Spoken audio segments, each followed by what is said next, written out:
These days, it's no secret Mexican drug cartels are using social media to pull in young people. But just how young are we talking? Take Gabriel Cardona, for example. He started out as a small-time criminal on the streets of Laredo, Texas. But before long, he became one of the most dangerous hitmen for the Los Zetas cartel, one of the deadliest in Mexico, and he's not the only one. Here are some of the youngest cartel members in history.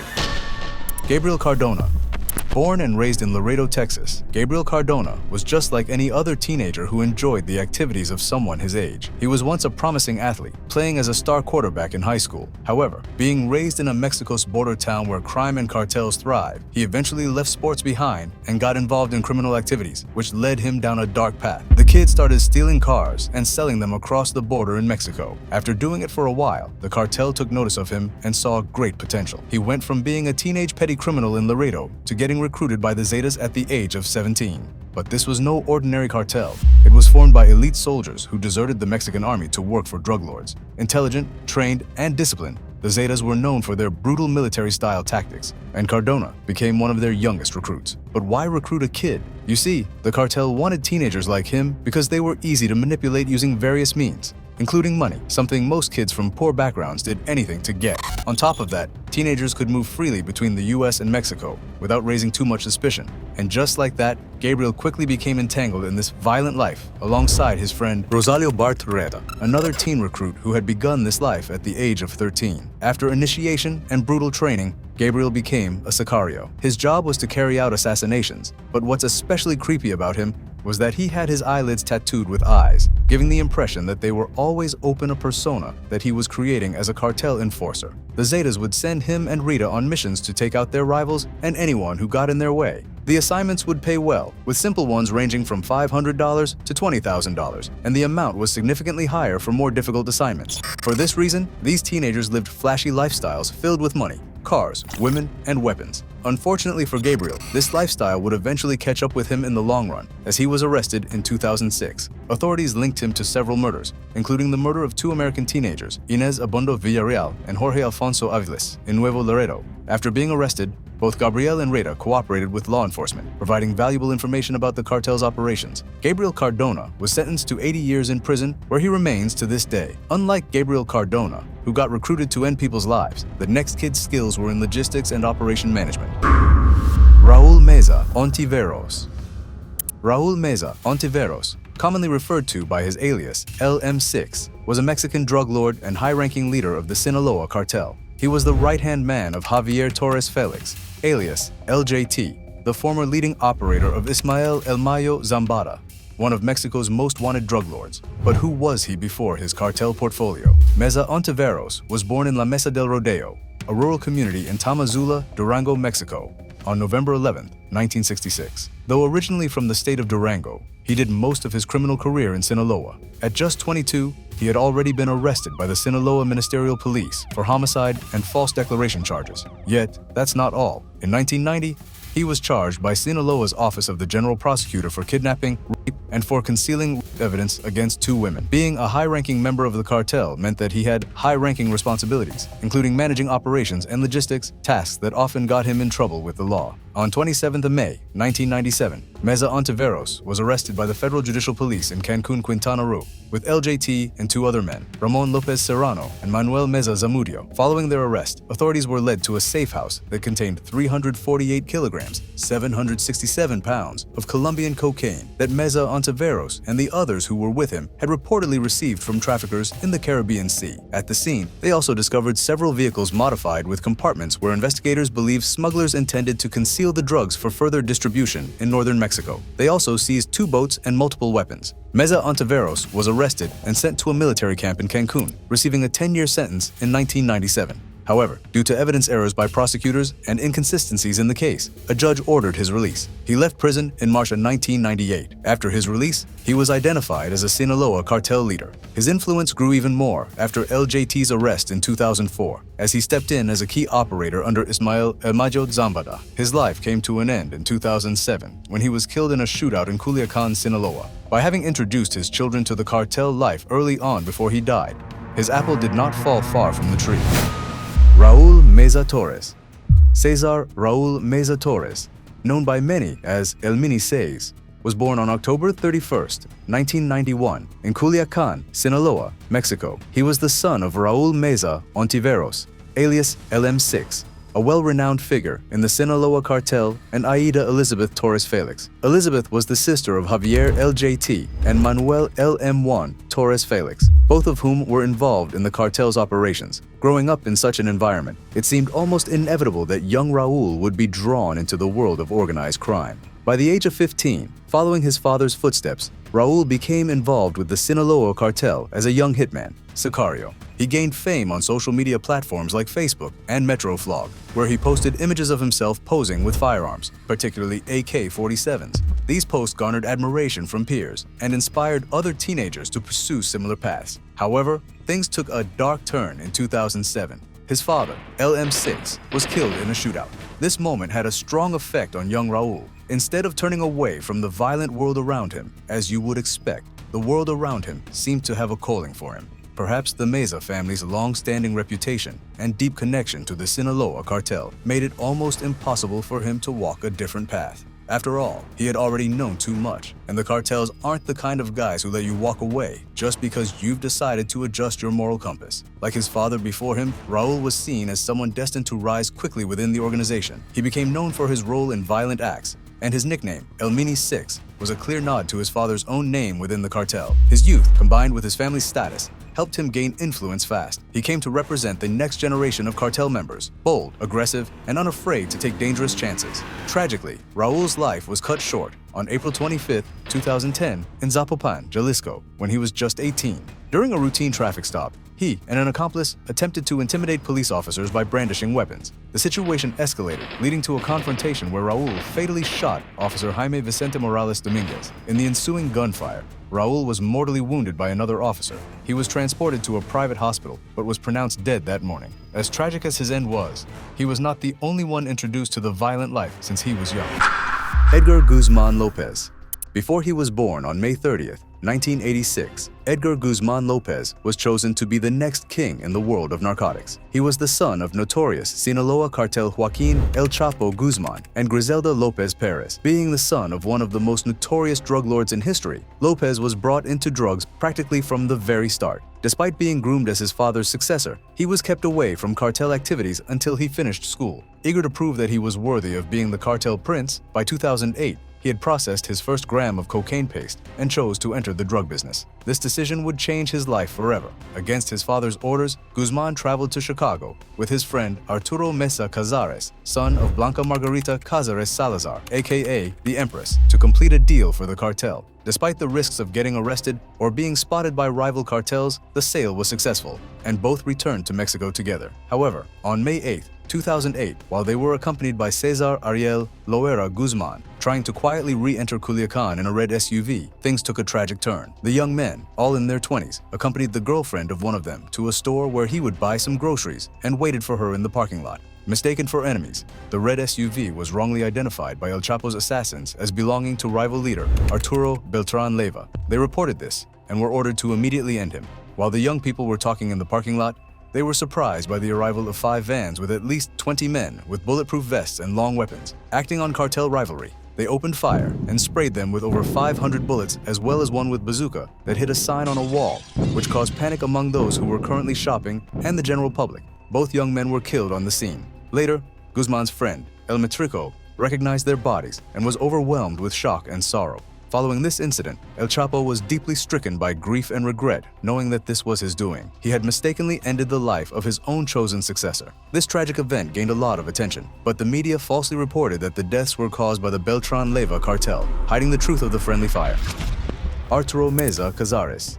Arturo Meza Cazares was the son of drug trafficker Blanca Margarita Cazares Salazaralso, known as the Empress, who was identified by the U.S. government as the head of the money laundering network for the Sinaloa cartel. Meza Cazares became an associate of the Sinaloa cartel in his 20s after befriending El Chapo's son, Edgar Guzman Lopez. The two of them smuggled drugs to the U.S., and they flew out to Chicago in the United States in 2008 to sell some cocaine. Tragically, Arturo's life came to an end that same year as they tried to sneak back to Culiacan, Sinaloa. He, along with Edgar Guzman Lopez and Cesar Ariel Loera Guzman, were ambushed and killed in a shopping center parking lot. The attack was violent, with the intent to send a message involving heavy gunfire, and over 500 rounds were fired. However, there are conflicting accounts of the motive behind the attack. Some suggest it was a revenge act by the Beltran Leyva cartel, while others believe it was a tragic case of mistaken identity by members of the Sinaloa cartel. While Meza Cazares did not survive the cartel world for long, the next individual climbed the ranks so high and ended up being nicknamed the boss of bosses. Arturo Beltran Leyva.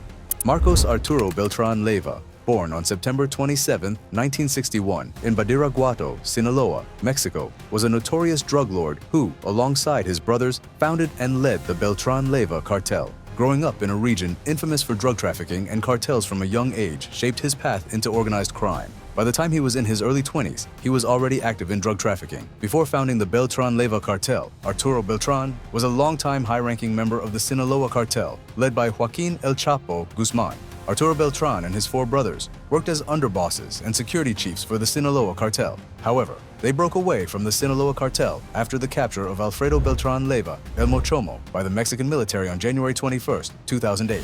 The brothers attributed it to a betrayal by their boss, El Chapo. Together with their lieutenants, they defected from the Sinaloa cartel and allied themselves with the Gulf Cartel and Los Zetas. The newly formed Beltran Leyva's organization was responsible for cocaine, marijuana, heroin, and methamphetamine production, transportation, and wholesaling. It controlled numerous drug trafficking routes into the United States and was responsible for money laundering, gun running, and other acts of violence against men, women, and children in Mexico. On top of that, the organization was connected with the assassinations of numerous Mexican law enforcement officials. Unfortunately, Arturo's reign ended on December 16, 2009, when he was killed in a dramatic shootout with Mexican Navy forces in Cuernavaca, Morelos. The operation involved over 200 Marines, helicopters, and armored vehicles. Arturo and several of his bodyguards were killed after a fierce 90-minute gunfight. His death marked a significant blow to the cartel, but it also led to further violence as rival cartels fought over the newly available territory. But if you thought the fall of Arturo Beltran Leyva marked the end of an era, think again, because the next figure didn't just inherit a cartel, he inherited a legacy of blood, power, and fear. Ovidio Guzman Lopez. Ovidio Guzman Lopez, also known as El Raton, or the Mouse, was born on March 29, 1990, into a world most of us only see in movies. He's one of the many sons of El Chapo, the man who built the infamous Sinaloa cartel into one of the most powerful drug empires in history. But Ovidio wasn't just born into it, he inherited it. By the time he turned 18, U.S. indictments claim he was already deep in the business, working alongside his brothers, a group now known as Los Chapitos, the Little Chapos. As El Chapo was captured and finally extradited to the U.S. in 2017, Ovidio and his brothers took on more power. They didn't just keep the empire running, they expanded it, especially in the trafficking of meth, cocaine, and fentanyl, one of the deadliest drugs on the streets today. Ovidio's name exploded into international headlines in 2019 during a failed arrest in Culiacan. Mexican authorities tried to take him in, but within minutes, the city turned into a war zone. Over 600 cartel gunmen launched a full-blown assault. Roadblocks, gunfire, chaos in the streets. Soldiers and even their families were taken hostage.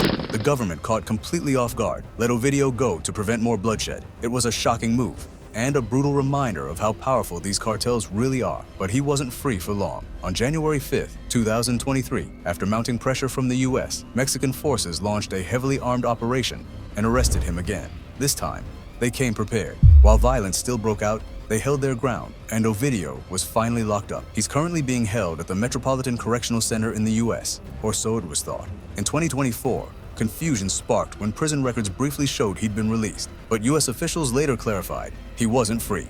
His custody status had simply changed. Ovidio's story is still unfolding, but one thing's for sure. Being born a Guzman means you're never really out of the game. As powerful as Ovidio Guzman seemed to be, he was not the only Los Chapito with a lot of potential. Archibaldo Guzman Salazar.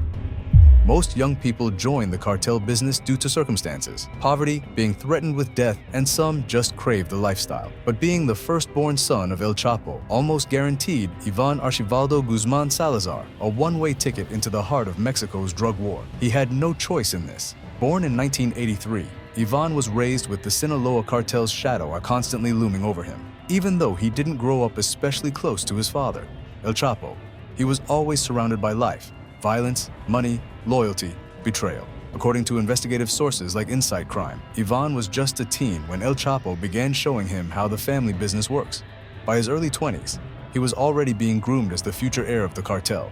However, being El Chapo's son meant being constantly looking out for the police. His first run-in with the law came in 2005. Mexican authorities arrested him in Mexico City on charges of money laundering. He spent a few years behind bars, but due to a lack of strong evidence, he walked free in 2008. That was his first public brush with the legal system, and definitely not the last time his name would make headlines. After his release, he didn't back away. Instead, he stepped up.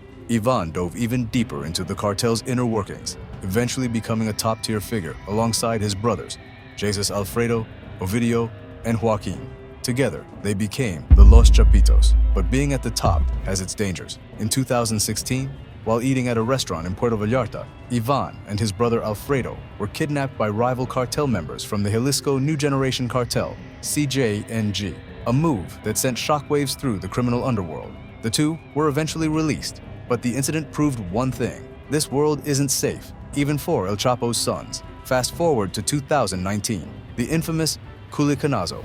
When authorities captured Ovidio Guzman, it was Ivan and his brothers who reportedly led the retaliation, unleashing cartel gunmen and chaos across Culiacan. The government gave in and released Ovidio, and in doing so, exposed just how powerful Los Chapitos really was. Today, Ivan Archibaldo Guzman Salazar remains one of the most influential figures in the Sinaloa cartel. He's still navigating a dangerous, constantly shifting battlefield of rival cartels, government pressure, and a legacy soaked in blood and billions. Despite the risks, one thing's clear: Ivan's not running from his father's shadow. He's living in it. While these other cartels relied on blood, bullets, and cartel warfare to run their empires, the next name on this list didn't need armies or guns.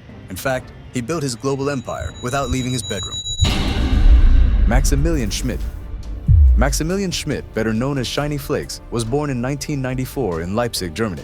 On the surface, he seemed like a regular teenager.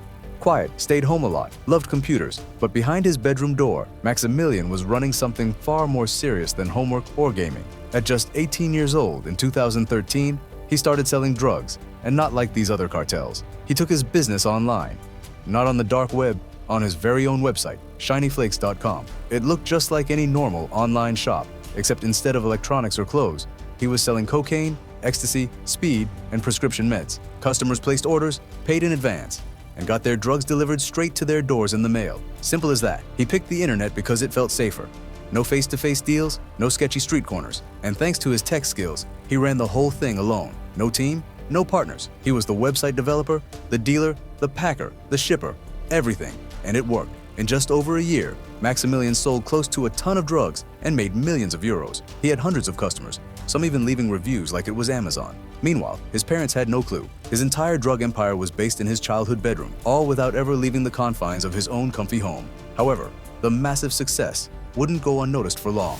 By 2015, German authorities, after months of investigation, finally tracked down Maximilian. A series of missteps, which mainly included postal workers noticing the frequent, oddly similar packages being sent from the same location, kind of led police right to his door. When they raided his room, they found 341 kilograms of drugs, over 48,000 euros in cash, and tons of digital evidence. He was arrested, tried, and sentenced to 7 years in juvenile prison because of his age at the time of the crimes. He was released early in 2019, but that wasn't the end. In 2021, he was accused again of helping to run another drug ring, this time involving vending machines filled with drugs hidden in snacks. While other cartels relied on tunnels and smuggling routes, brutal and violent efficiency to sell their product, Maximilian decided to hide in plain sight. His story went so viral that it was turned into a Netflix documentary called Shiny Flakes, the teenage drug lord, and inspired the popular show How to Sell Drugs Online Fast. As of now, his exact whereabouts are unknown, but his story lives on, as both a jaw-dropping tale of genius and crime, and a reminder of just how dangerous and easy the internet can make things.